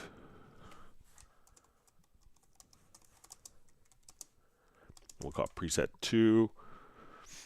Okay, so now when I want to come to different presets of these, I could just load up the preset, and all of the plugin processes here will automatically be reflected. I probably just, so let's go to our December 20th preset 1. I come over here, and we can see that that's going to load up those particular presets. So this is how we could save the plugin chain on the control room outputs. You just go to the control room tab in the audio connections, and then just simply save the preset, and all those plugins will be recalled right with it.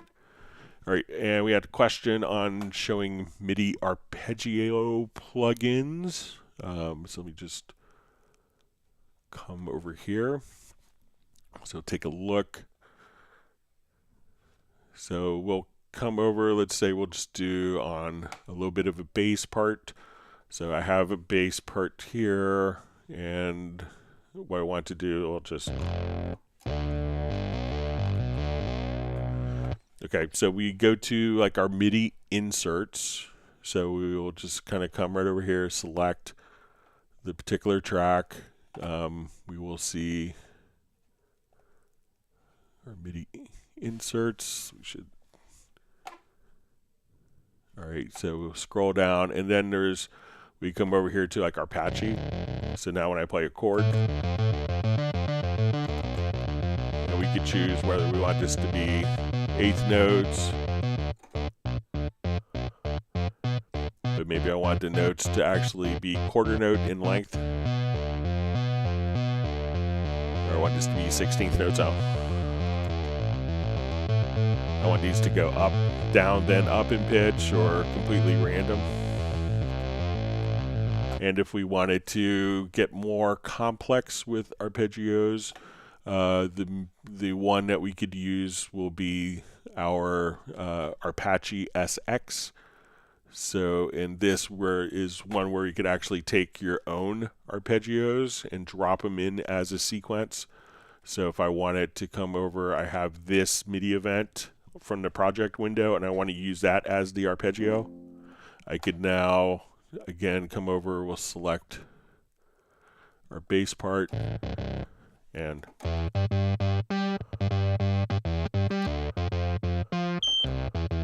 So 2 different MIDI plugins that can do arpeggios. All right. Let me open up our project here.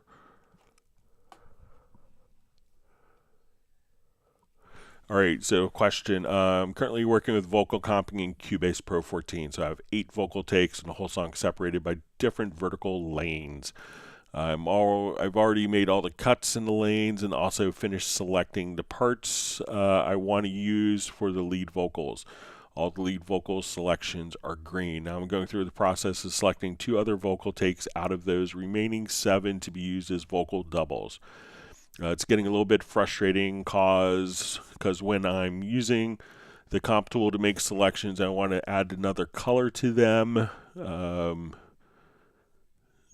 It often fails and the color's in the wrong selection. So if I select one of the takes just using the comp tool, it gets a darker shade of gray, which means it's the take that's getting played, but not selected enough to add a color to. To add a color, I need to change my tool from the comp tool to the selection tool, and then click again on the selected take. Then it goes dark and is properly selected, and I can add a color to it. Same thing if I start selecting a take using the object selection tool.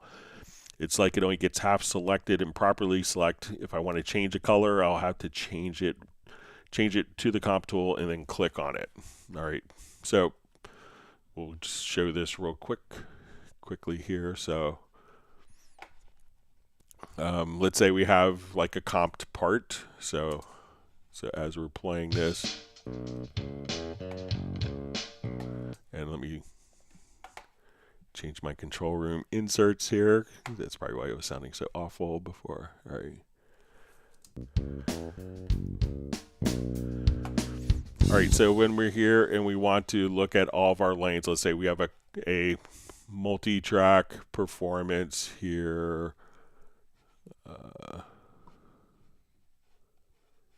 Let me just go to switch to a different project here.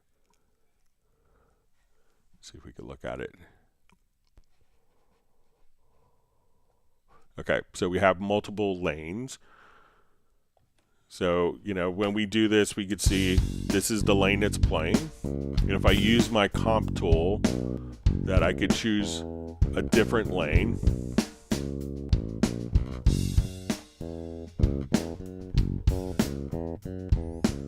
So if we've done our comps here, we could indicate which ones we're hearing are more pronounced with the colors. The ones that are muted are going to be less pronounced color-wise. But if we want to change the colors, the comp tool doesn't, it's not selecting the actual event. We would need to go to our selection tool, and then I could modify the colors if I wanted to. Just like the eraser tool doesn't select, the mute tool doesn't erase. The comp tool is for doing the edit, and the selection tool is for selecting the particular event. So, so you may have to switch back and forth between the different tools to be able to switch the colors for the different lanes. Now, if you have like your different takes, and let's say you're doing like you wanted to double the vocals, what you could do is select, like, let's say these two, right click and say,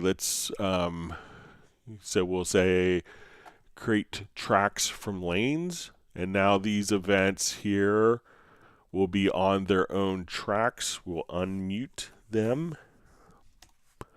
And now we could just change the colors here accordingly. So let's say if I just want to change the colors on this particular event, I could select the particular track here, and we could change the colors once they're tracks very easily as well. So, but not every tool does every function. So, the comp tool does the comping, it doesn't select the events.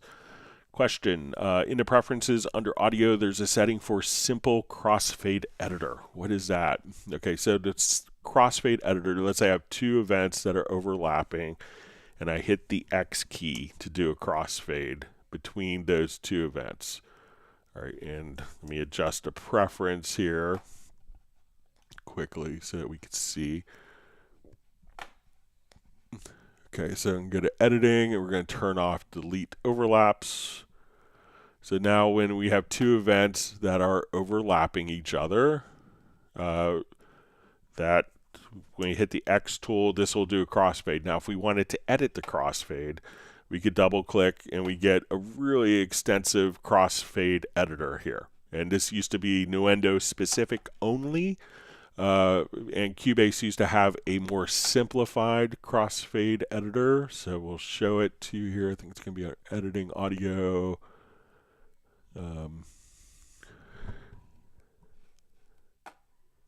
So the simple crossfade editor. So we turn this on, and now when we go to edit the crossfade, we get a very, a more minimalistic version of the crossfade editor, where we don't have the ability to slip and to chain events. So it's just going to be a simpler crossfade editor that was in legacy versions of Cubase, but I think around version 9.5, they had migrated the crossfade editor that was so highly regarded from Nuendo into Cubase. Okay. All right, so we question, if I remember right, you said before that the clip gain is not intended to be copy-pasted. There are scenarios where that would be a great feature, though. For example, if you have vocal doubles, it would be great to just copy and paste the clip gain from the lead vocals. It would save a lot of time. But, I still would, I understand kind of the concept of it. But if the two files are inherently different, that doesn't guarantee that if they're vocal doubles, that their dynamics are the same. Often they're not. So, people will sing louder or softer as they do more and more takes. So we can't guarantee that you're going to have the same exact dynamic performance for every single take. And if it is just a double where you copy it, copying the event with the clip gain changes will automatically apply those clip gain changes. So when we double click here, but again, like every single, even if it's the same material, the actual underlying audio of that material, is not guaranteed to be the same volume. But if we copy, like if we say, okay, we want to double this vocal here, and it's the same, we could just hold down the Alt and Alt or Option key and make a copy. But that doesn't ensure that every performance had the same exact volume changes. All right, next question. All right, it would be really nice if you could leave the marker track, arranger track visible in all editors as an option so you can easily navigate to know where you are in the track when you're an editor in full screen. So I think it does it in all, maybe not the score editor, but you could have the markers automatically turn into markers in the score editor. So let's take a look. So if we come over to, let's say, this project, here we'll activate it. So we have markers in this project. When I go to my piano part and I'm in a full screen editor, so let me just switch the editor here. So let's say we go to our full screen editor. We do have global tracks, so we could just say, okay, I want to see my marker track, my chord track, so I can see those directly on a top. And if we convert this into like a drum editor, so we come right over here, let's make it a drum editor, not a drum map, but let's come over to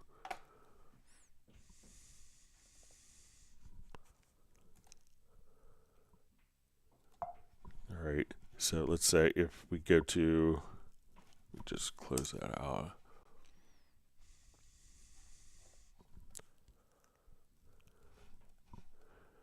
And we make this into, let's say, drum editor as opposed to the key editor. That now when we come over here, we have the global tracks in the drum editor as well.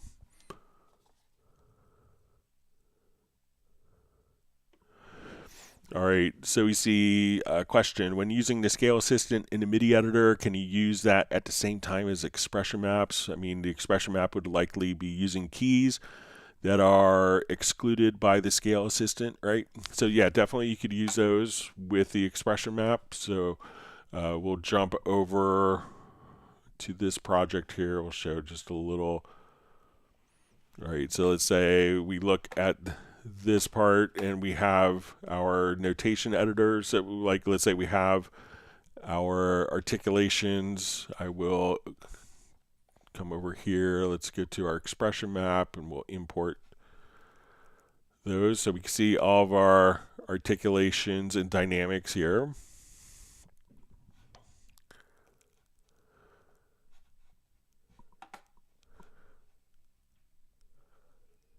So let me just. So, but once it's in an expression map, it's not going to be switched. You know, those MIDI notes are assigned into the expression map, and they're not going to be necessarily tied directly to, and they won't be affected by the pitch visibility settings.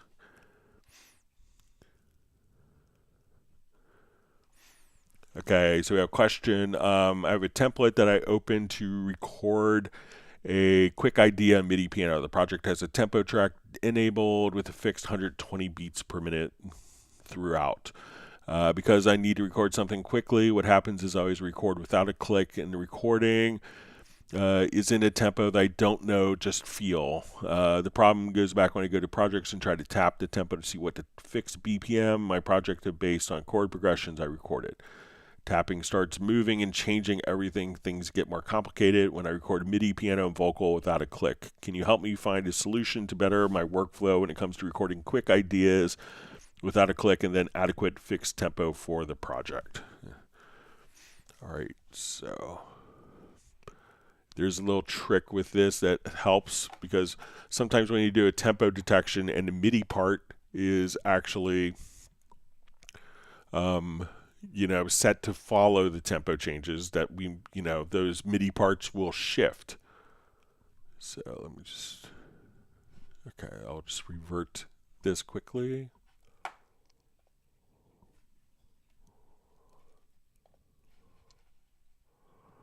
Okay, so let's say we have a piano part. If we put my click track on,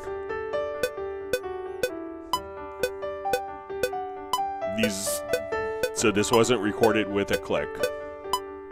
So we can hear that it's just unrelated to the click. So what I always do is I will select the track, lock the track right here. There's a little pad lock. We're going to lock this track.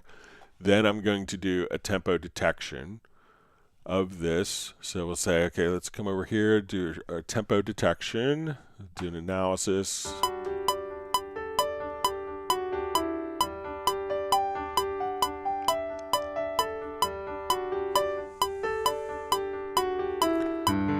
So let's say this is roughly 130-ish. So I'll say 132. So I'm going to turn off the tempo map and just type in 132 as my tempo value. And now, like, as we play. So what you want to do first is just to actually, take the track and lock the track. Otherwise, when you do tempo changes, the track is changing to the tempo changes that you do. So you could lock the events here in the position, or lock the track so that it won't be shifted in time.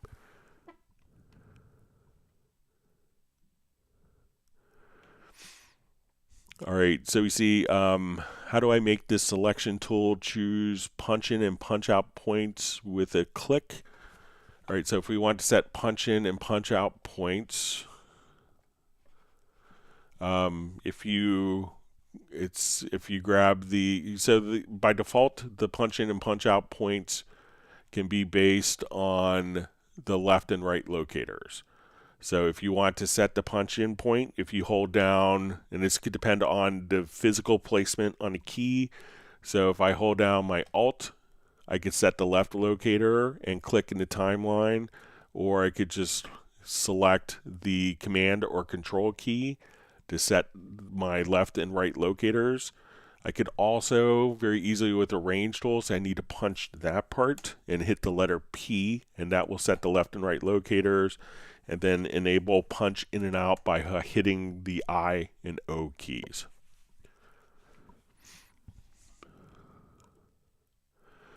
Okay, next question. At what point in the version lifecycle does Steinberg no longer interested in bug reports for a given product? Like, I'm getting comfortable with Cubase 13. I'm starting to rack up legitimate reproducible bugs at this point. Is Steinberg putting out any development time into 13? So they just released, since like a week before Cubase 14 came out, there's a 13.05 and a 13.051. So they usually do like 1 or 2 maintenance releases afterwards of a product life cycles. But if you run into issues, you could always send them to me at clubcubase@steinberg.de. I'd be happy to pass them along as well. But there's usually 1 or 2 maintenance releases afterwards. All right, so a question. Hi, Greg. Is there a way I can assign a key command to show in Explorer button the project setup window, show project in Explorer? All right, so it was just to come here and just, if we go to hit Shift plus S, and then we want to show this project in like your Explorer or Finder, that will show to you. So there's not a key command to actually trigger that one particular function, but I think if you just set up the key command for, if you want to find the same thing, that, we could also, if you want to do by key command, you could do the key command for save as. So Command Shift S will also kind of show you the same folder where that project is as well. So that could take you right to that particular folder. Just a different approach. But within the project setup, there's no particular function. All right, we'll finish this question. It says, hope you have a great Christmas. My question is, my MIDI record mode is set to new parts and stacked. So anytime I cycle record a MIDI event and wind up with multiple takes, which is then viewed as lanes. On the original tracks, the event in the middle bottom of this selection is a little triangle. When you click on it, it shows the names of all the takes at the bottom. Is there a key command to give me to delete overlap option quick so I could clean up the unused takes, but cannot find the key command? So there isn't a key command. So there's this remove overlaps. So if we go to this particular function and we look at the lanes, we could see our various lanes that would be here. And when the lanes are closed, what you could do is just kind of come over here, and let's say if we used our comp tool, I could select this and say, okay, this is going to be our comp. So we have these parts that I want to hear, and if we want to remove, I didn't find a key command, but you could just, with the selection tool, just say remove overlaps. So I'll do it on these ones, and we open up the lanes. Those parts will be erased for you. But I haven't found a key command that could do that. So, but I'll pass that along. All right, so let's go ahead and I'm going to paste the Zoom meetup, and we'll get the Zoom started. All right, let me find.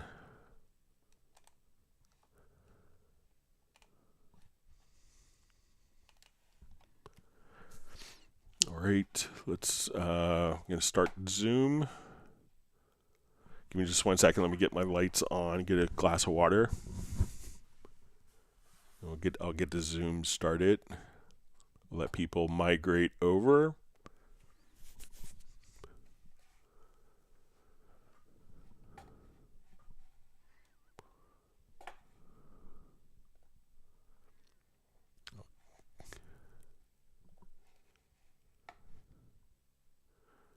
All right, I'll be back in just 1 moment.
All right, I'm back. Let's get some people admitted.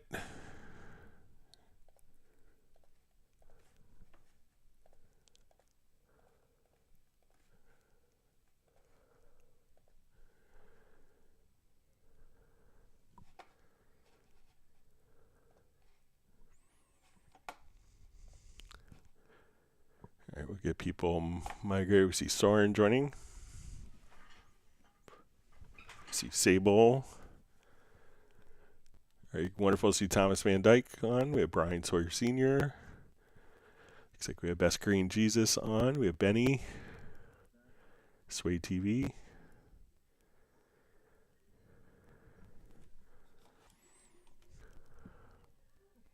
see Tim Weinheimer. We see Jan. Great to see Vince. John Barry. Great to see you.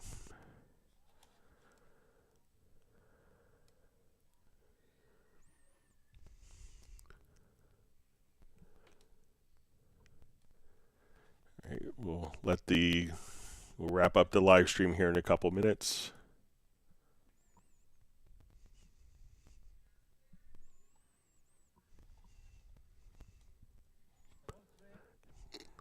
Yep. Hey, Uno. Great to have you on.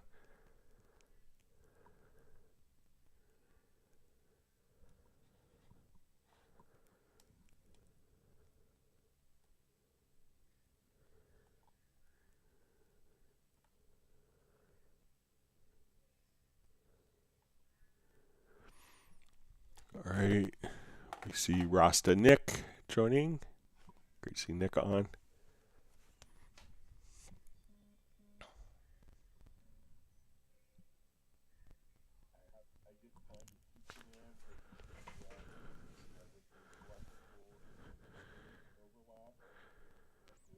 All right. So I think we have their live stream playing on your computer, Sway TV.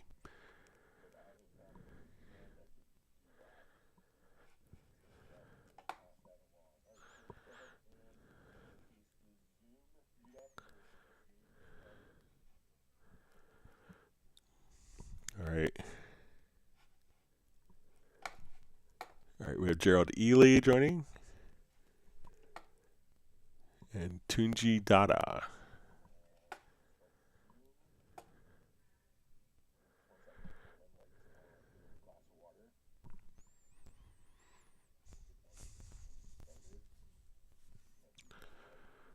All right, I'm going to end the live stream here in a minute.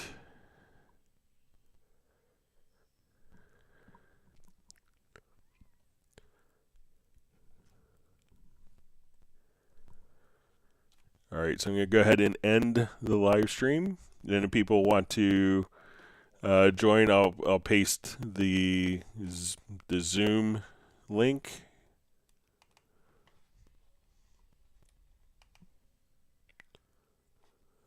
One more time, and then we'll go ahead and wrap up. I want to thank everyone for such a wonderful 2024 year of live streams. I hope that everyone's learned a new tip. And with that, we will go ahead and end the live stream and migrate over to the Zoom.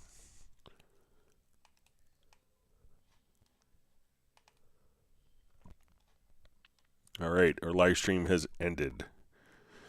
All right, how's everyone doing? All right, so we see